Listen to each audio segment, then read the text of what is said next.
Shalom. So, still continuing the same topic on eating unclean food. So, we're going to go to Acts chapter 10 now because a lot of Christians like to use this scripture to also justify them eating pork, but raccoon and possum. For whatever reason, they want to eat pork, shrimp, crab, and lobster when these things don't do nothing but harm our bodies, man.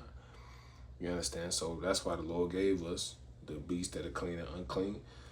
So now we're going to read Acts chapter 10 to get the understanding of this. On what is Acts chapter 10? What was the vision that the Lord gave Peter? What did it mean? What did it signify? You understand? So let's read Acts chapter 10. Let's read verse 12. It says, wherein were all manner of four-footed beasts of the earth, and wild beasts, and creeping things, and fowls of the air. And there came a voice to him, Rise, Peter, kill and eat. But Peter said, Not so, Lord. So Peter said, Not so, Lord. So the Lord told Peter, kill and eat. You understand? Peter said, Not so, Lord. For I never eaten anything that is common or unclean. And the voice spake unto him again the second time, What God hath cleansed, that call not thou common. This was done thrice, and the vessel was received again into heaven.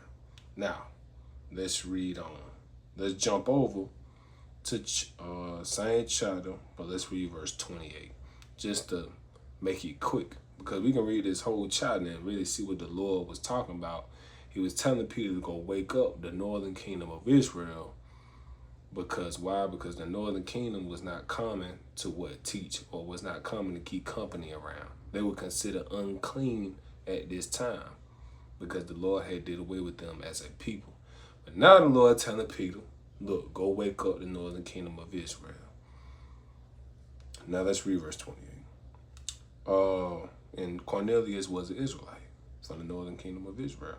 Let's read chapter 10, verse 28. And he said unto them, Ye know how that is an unlawful thing for a man that is a Jew to keep company, or come unto one of another nation, because the kingdom had split into two after King Solomon. You had Israel, you had Judah. You had the Jews and you had the Gentiles. That's who you read about in the New Testament. Jews and Gentiles, Israel and Judah, the same thing. It says, But God has showed me that I should not call any man common or unclean. So what was the common and unclean thing? Man. That's what it was going into. The beast was referring to men, not actual beasts, not actual animals, but it was going into men.